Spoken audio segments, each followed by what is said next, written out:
ಇವತ್ತು ನನ್ನ ಮನ್ಸಲ್ಲಿರೋ ಪ್ರಶ್ನೆಗಳಿಗೆಲ್ಲ ಉತ್ತರ ಸಿಗುತ್ತೆ. ಅದ್ಯಾರು ಅನ್ನೋ ಗೊಂದಲನೂ ಕ್ಲಿಯರ್ ಆಗುತ್ತೆ. ಆಕಾಶದಲ್ಲಿ ಸಾವಿರಾರು ನಕ್ಷತ್ರಗಳಿರೋ ಹಾಗೆ ಅದೊಂದು ಆ್ಯಡ್ ನಮ್ಮ ತಲೆಯಲ್ಲಿ ಸಾವಿರಾರು ಯೋಚನೆಗಳು ತಂದ್ಬಿಡ್ತು. ಆ ಸಾವಿರಾರು ಯೋಚನೆಗಳಿಗೂ ಇವತ್ತೇ ಉತ್ತರ ಸಿಗುತ್ತೆ. ಹೌದು ರಾಕೇಶ, ನಮ್ ಯೋಚನೆ ಪ್ರಕಾರ ಅಪ್ಪ ಅಮ್ಮನ ಆಡ್ ಕೊಡ್ಸಿರೋದಾದ್ರೆ ಇನ್ನೂ ಖುಷಿನೇ. ಹೌದು ಭೈರವಿ, ಅದಕ್ಕೇನು ಲೇಟ್ ಮಾಡೋದ್ ಬೇಡ, ಬಾ ಹೋಗೋಣ. ಈಗ್ಲೇ ಹೋಗೋಣ. ನಾನು ನನ್ನ ಮೀಟಿಂಗ್ಸ್ ಎಲ್ಲ ಕ್ಯಾನ್ಸಲ್ ಮಾಡ್ತೀನಿ, ನಡಿ. ಬಾ.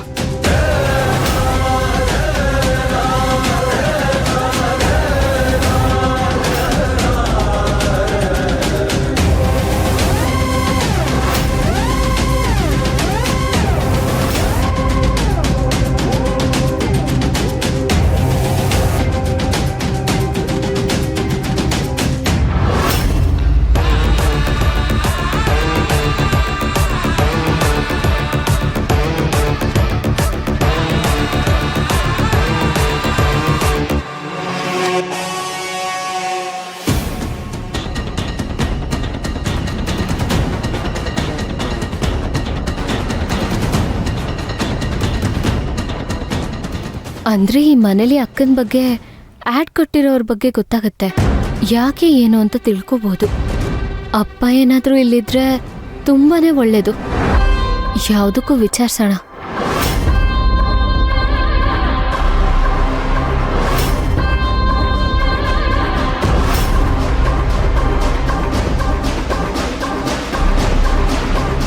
ಮೇಡಮ್, ಸುಮಾನ್ ಅವ್ರ ಮನೆ ಇದ್ದಾನಾ? ಹೌದು. ನೀವ್ಯಾರು? ಇವಳೇ ನನ್ನ ಮಗಳು. ಅದು ನಾವು ನಿಮ್ಮ ಹತ್ರ ಸ್ವಲ್ಪ ಮಾತಾಡಬೇಕಾಗಿತ್ತು. ಹೌದಾ, ಸರಿ.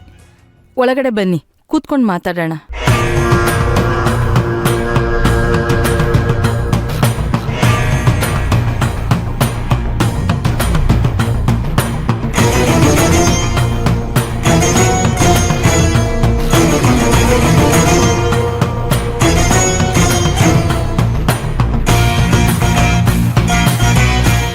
ಕುಡಿಯೋಕ್ಕೇನಾದರೂ ತಗೋತೀರಾ?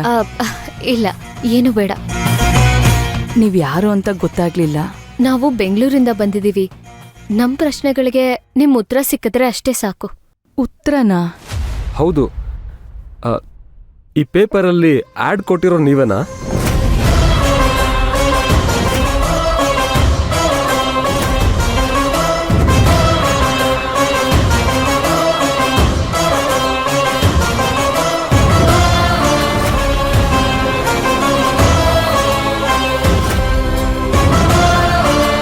ಇದರಲ್ಲಿರೋ ನಂಬರ್ ನಿಮ್ದೇನಾ?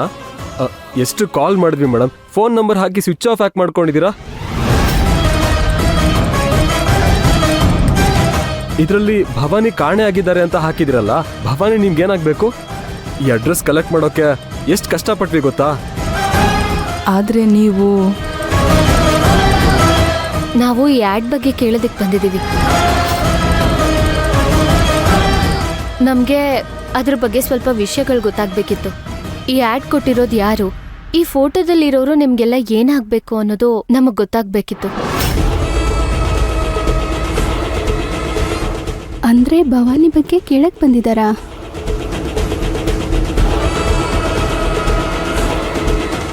ಹೌದು, ಅದು ಆ್ಯಡ್ ಕೊಟ್ಟಿರೋದು. ಬಂದ್ರ ಬೇರೆ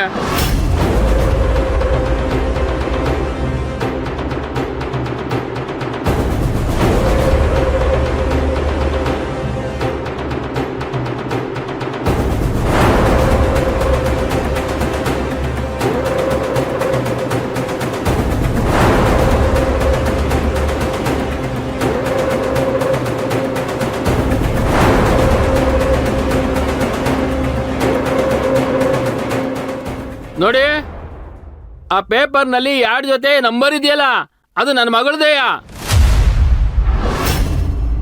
ಆದ್ರೆ ಆ ಮೊಬೈಲ್ ಕಳೆದೋಗಿ 3 ತಿಂಗಳು ಮೇಲಾಗೋಯ್ತು.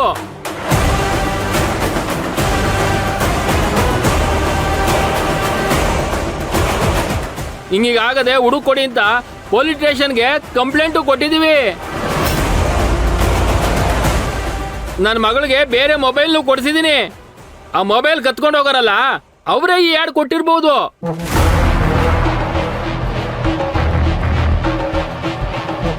ನೀವು ಹೋಗಿ ಅವ್ರನ್ನ ವಿಚಾರಿಸಿದ್ರೆ ನಿಮ್ ಪ್ರಶ್ನೆಗೆ ಉತ್ತರ ಸಿಗ್ತದೆ ಅಲ್ವೇನಮ್ಮ?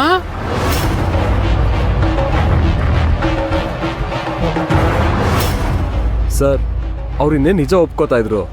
ಈ ಪೇಪರಲ್ಲಿ ಆ್ಯಡ್ ಕೊಟ್ಟವ್ರು ಅವರೇ ಅಂತ ಇನ್ನೇನು ಹೇಳೋಷ್ಟರಲ್ಲಿ ನೀವು ಈ ಥರ ಹೇಳ್ತಾ ಇದ್ರಲ್ಲ ಸರ್, ಇದು ಸರಿನಾ? ಏನೋ ನಾನ್ ಸುಳ್ಳು ಹೇಳ್ತಾ ಇದ್ದೀರಾ? ಏನ್ರಿ ಹೇಳ್ತಾ ಇದ್ದೀರಾ ನೀವು? ಹೌದು, ಮತ್ತಿನ್ನೇನು?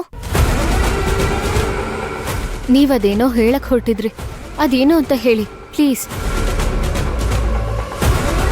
ಏನಮ್ಮ ನೀನು ಅವಳೇನ್ ಕೇಳೋದು? ನಾನು ಹೇಳ್ತಾ ಇಲ್ವಾ ನಾವ್ಯಾರು ಕೊಟ್ಟಿಲ್ಲ ಅಂತ?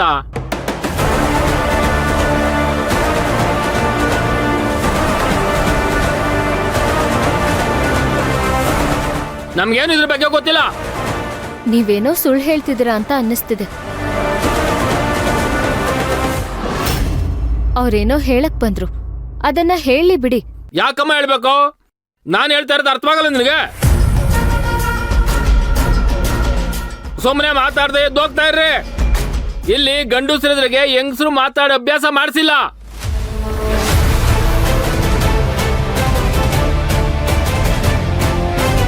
ನೋಡಿ ಸರ್, ನೀವು ಹೇಳ್ತಾ ಇರೋದು ಕೇಳ್ತಾ ಇದ್ರೆ ಇಲ್ಲಿ ಏನೋ ಒಂದು ದೊಡ್ಡ ಸುಳ್ಳಿನ ಸಾಮ್ರಾಜ್ಯನೇ ಕಟ್ಟಿರೋ ಹಾಗಿದೆ. ಈ ಪೇಪರಲ್ಲಿ ಆ್ಯಡ್ ಕೊಟ್ಟಿರೋರಿಗೆ ಸಂಬಂಧ ಇರೋರು ಯಾರೋ ಒಬ್ರು ಇಲ್ಲಿ ಇರ್ಬೋದು. ಅದನ್ನ ಹೇಳೋದಕ್ಕೆ ನೀವು ಹಿಂಜರಿತಾ ಇದ್ದೀರಾ. ಮಾತಾಡೋ ಮಾತಿನ ಮೇಲೆ ನಿಗಾ ಇರ್ಲಿ. ಯಾರ ಮನೆಗೆ ಬಂದು ಏನ್ ಮಾತಾಡ್ತಾ ಇದ್ದೀರಾ ಅಂತ ಗೊತ್ತಾ ನಿಮ್ಗೆ? ಭೈರವಿ, ಇಲ್ಲೇನೋ ನಡೀತಾ ಇದೆ ಅನಿಸ್ತಾ ಇದೆ. ನನ್ಗೆ ಯಾಕೋ ತುಂಬಾ ಅನುಮಾನ ಬರ್ತಾ ಇದೆ. ಮನೆಯೆಲ್ಲ ಹುಡುಕಿದ್ರೆ ಸಿಗ್ಬೋದು ಅನ್ಸುತ್ತೆ ಭೈರವಿ.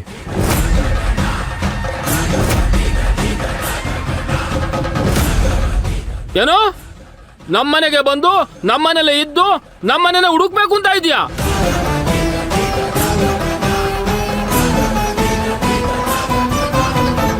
ಎಷ್ಟು ಧೈರ್ಯ ನಿನಗೆ?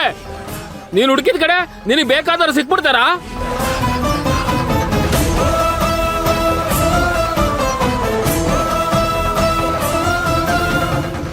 ಅಂದ್ರೆ ನಿಮ್ ಮಾತಿನರ್ಥ ನೀವ್ ಯಾರನ್ನೋ ಭೂಗತ ಮಾಡಿದೀರಾ ಅಂತನಾ, ಅಥವಾ ನೀವ್ ಯಾರನ್ನೋ ಕೂಡ್ ಹಾಕಿದೀರಾ ಅಂತನಾ? ನಾವೇನ್ ಹೇಳ್ತಾ ಇಲ್ಲ, ನೀವೇ ಹೇಳ್ತಿರೋದು.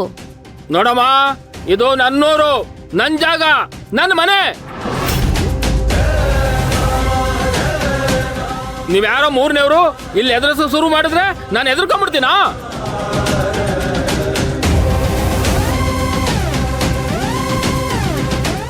ನಿಮ್ಮ ಆಟ ಟೋಪ ಶುರು ಮಾಡಿದ್ರೆ ಅಷ್ಟೇ, ಇಲ್ಲೇನು ನಡೆಯಲ್ಲ. ನಾನ್ ಯಾರು ಅಂತ ಗೊತ್ತಾ ನಿಮ್ಗೆ?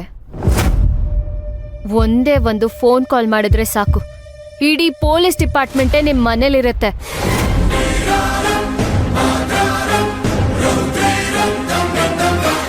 ಸೊ ಅವಾಗ ನಾವ್ ಕೇಳ್ತಿರೋ ಪ್ರಶ್ನೆನ ಅವರೇ ಕೇಳ್ತಾರೆ.